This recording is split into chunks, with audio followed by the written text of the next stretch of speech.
We have breaking news. Dr. Abdul El-Sayed is giving remarks after winning Michigan's Democratic Senate primary. Let's listen in. And I want to say, just first and foremost, how grateful I am for the opportunity to participate in democracy. Now, my family immigrated to this country from a place where there is not democracy. You cannot just put your hand up and run. And the ability to do this, to have our voices heard, to select our leaders, it is a gift that sometimes we take for granted. So to have participated means so much. And to my fellow participants, I just want to say how grateful I am to you. Senator McMorrow, you ran an incredible race. You fought to end corporate corruption in our politics. You took on the power of AIPAC. You were willing to speak truth to a level of power that sometimes is unbeatable. And I just want to say thank you and how grateful I am to have your support here today. I cannot wait to see what you do next, and I hope that for as long as I'm in this work, that we can be in this work together. Thank you. To my colleague and friend, Congresswoman Haley Stevens, we shared a great conversation this morning. And I know that it was a bitter end to this very long primary, but I also know that Haley brings the best of herself to her work. She is one of the most committed public servants that you'll ever meet. She loves democracy like I love democracy. And whatever differences that we might have had in the primary, they pale in comparison to what unifies us. A recognition that so long as we want to keep our democracy, that democracy better be working for people, and that all of us have to come together to make sure that we never let Mike Rogers see the inside of the U.S. Senate. So, Congresswoman, thank you for your race.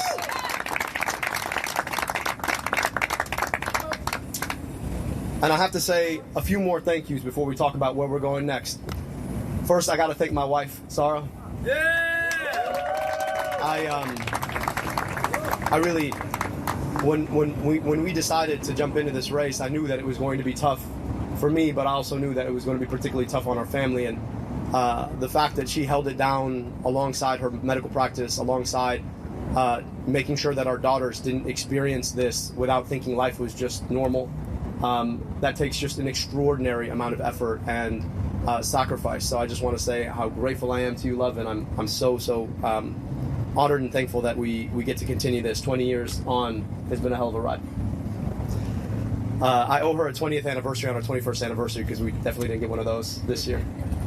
To my daughters, I know that they're not watching, but you know, I wish this meant I get a little bit more time with you, but give me 3 more months.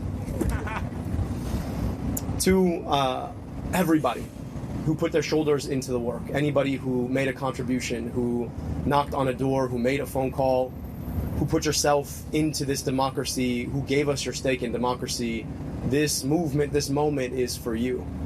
And I just can't say how grateful I am to have earned the votes that we got. We took on a machine. You're not supposed to be able to beat $70 million of outside spending. A record amount of money spent in a campaign against a Democrat in a primary in any campaign. You're not supposed to be able to beat that. And what we showed is that the power of our many is greater than the power of their money. What we showed is that if you're willing to build a movement brick by brick, if you're willing to go and travel your state and have the conversations in rooms big and small, starting in moments when people aren't even paying attention to an election, but are paying attention to the price of gas and the price of groceries and the price of housing and the price of healthcare, that you can build a conversation that builds into a movement that defeats Goliath. This is what you all showed. And my hope is that our democracy will never be the same. So when Big Pharma and Big Tech, when DTE and Blue Cross come a knocking saying, you know what, this is our democracy and we're going to own it, from here on out, we can always point and say, no, this is the people's democracy and we will always own it.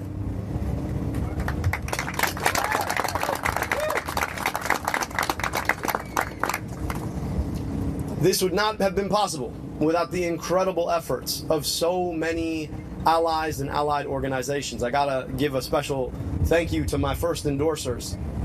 Bernie Sanders, the OG, who came in on day one, put his entire shoulder in the work. I just hope that I can help to carry some of that load in the fight for working people and Medicare for all that he's been carrying for all of this time. To the UAW, the unbeatable, indomitable UAW. As a son of immigrants, son of a father who came to this country to build cars, I gotta say that this is still the best place in the world to make an automobile, and that is because of the Fighting UAW.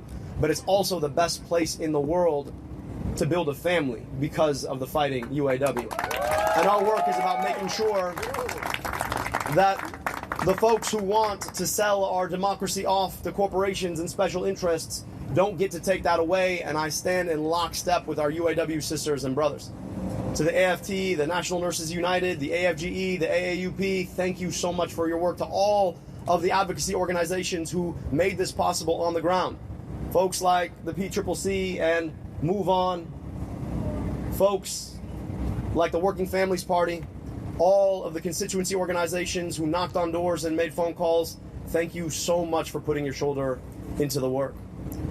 I also have to thank all of our endorsers, 300 strong, who came in, spent their time with us, came from just down the street or came from across the country to talk about what it looks like to build a movement of the people, by the people, and for the people. I want to say how grateful I am to you. We built this campaign brick by brick. Back in April, I remember talking to a room of 5 people in a discussion that most people will never clock, but it was an opportunity for us to share a honest conversation about pain and about purpose. And I've been able to have 500 more of those discussions over the past 15 months. I trained to be a doctor, and the single most important moment that makes a clinical encounter is that moment that somebody shares their pain with you, believing that you could do something about it. I don't practice medicine, as has been well documented by all of you. But I hope that I get to practice that part of things. And I've been able to practice it, but it requires people being willing to share their pain with you so that you can do something about it. That is a moment, a piece of vulnerability people give you because they believe that you can actually fix it. It's an investment, sure, in a campaign, but it more is an investment in democracy. And as we traveled our state, we were in living rooms in Lansing, VFW halls in Escanaba, basements in Grand Rapids, churches in Detroit. I got to meet so many of you, Michigan, so many. And you shared both what caused pain, but also what brought purpose. And we forged a movement out of that to get money out of politics, put money back in pockets, and pass Medicare for all to guarantee health care in this country.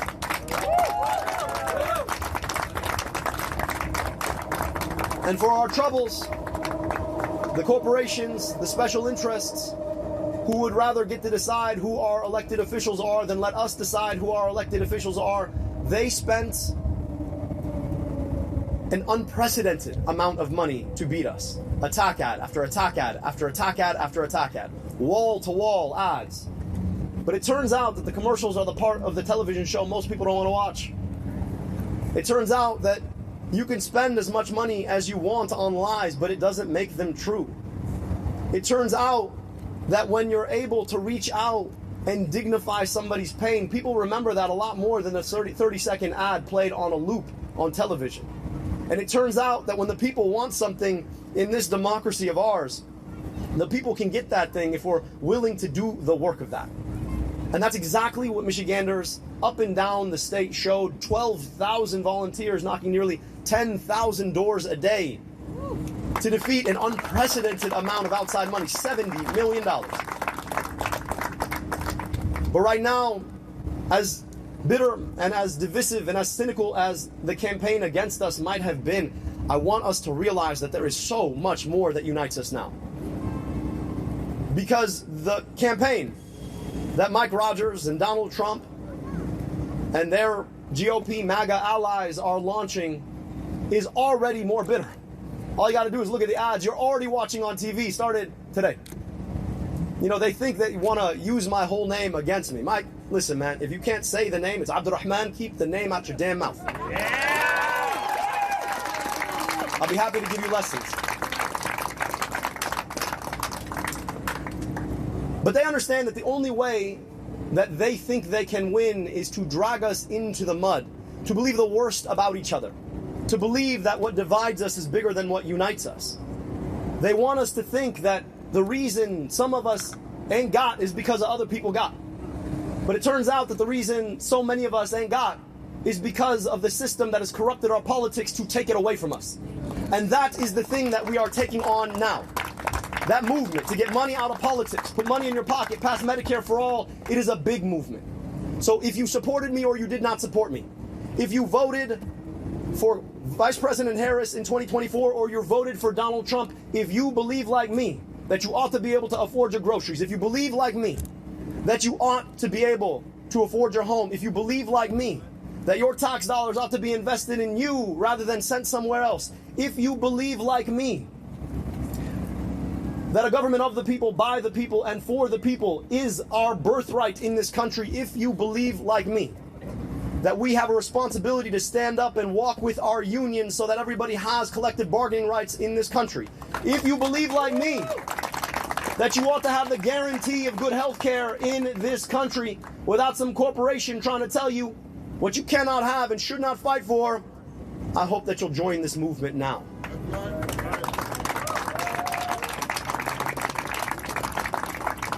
I want to speak specifically to an issue that has been focused on in this race. To my Jewish American sisters and brothers, one of the most indelible memories of this campaign will have been the opportunity to break bread with you at Seder, to worship with you at Shul, to be embraced by you. And listening to sisters and brothers who said, you know, I want to join this movement because AIPAC doesn't speak for me. Because I understand that self-determination for one people does not require the quenching of self-determination for another people. That unless all of us are free, none of us are free. I want to tell you the great gift that you've given me. And to all of my sisters and brothers of the Jewish faith, or any faith at all, or no faith at all, I want you to know that my commitment to your safety, my commitment to Jewish safety, is the same commitment that I have to the safety of my own daughters. Because if there is one question of a political philosophy that ought to animate us all, is what would we build, what would we do if we treated all of our kids like they were all of our kids? How would we spend our money? Where would we put our investment? How would we embrace one another? What kind of schools would we build? What kind of health care would we offer? What kind of jobs would we protect? And I say this because there could not be a greater contrast between that philosophy and the cynicism of Mike Rogers. See, Mike's a guy who spent 14 years in Congress with one goal: to figure out how to cash out the day he left. And guess what he did? As soon as he left Congress, after having taken corporate check after corporate check after corporate check to empower the corporations to pick your pockets, he went and he cashed out. Not in Michigan. No, winters are too cold for him. He's got thin skin after all. He went to Florida. So, Mike, if you want to be a Florida man, go be a Florida man. If you want to golf in Florida, go golf in Florida. But I promise you in November, we are going to send you back to Florida.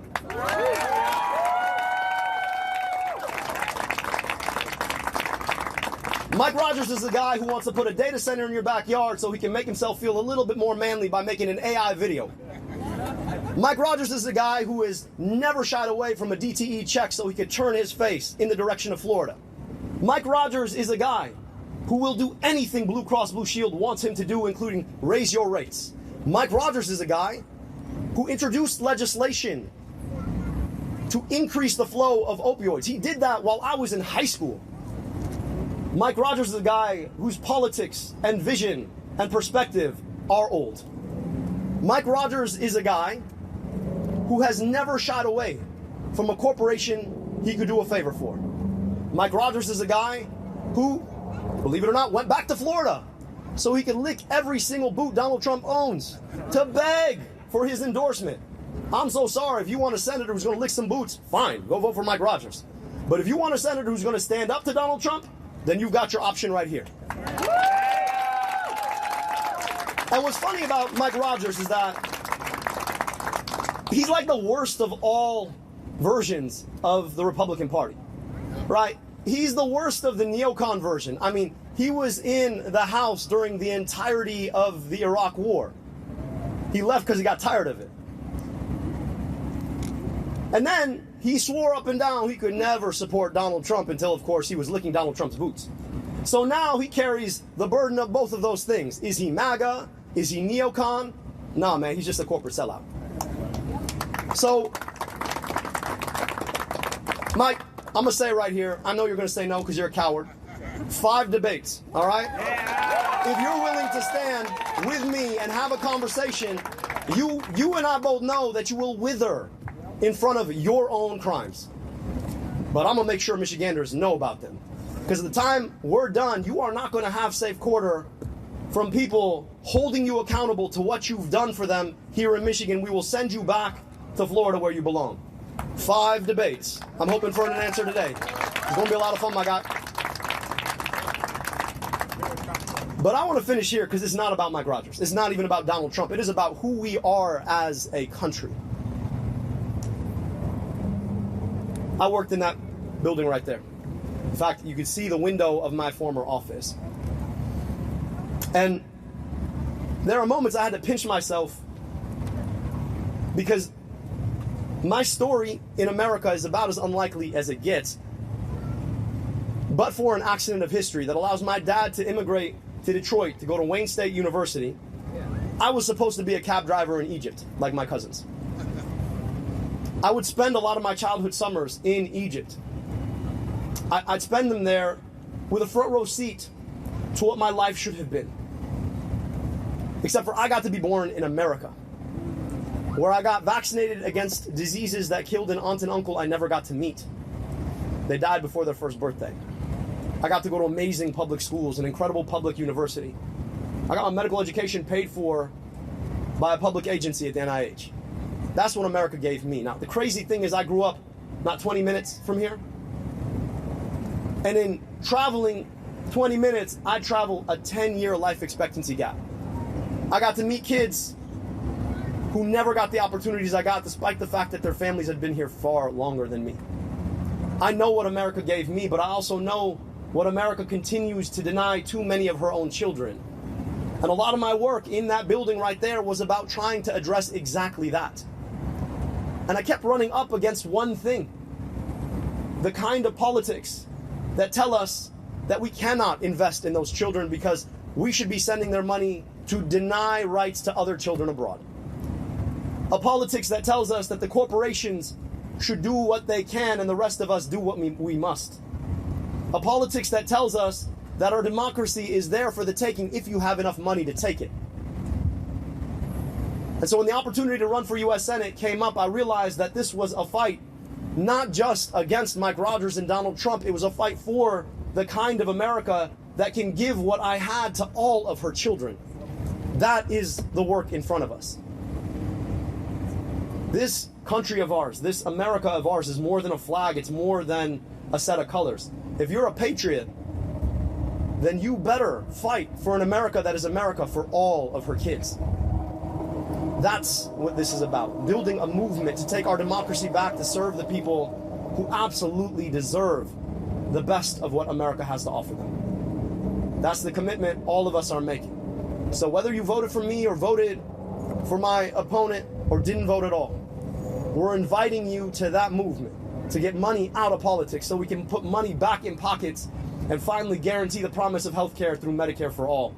And I am so honored for all of the folks who've already invested, to all the folks who haven't. I cannot wait to meet you, and let's go win in November.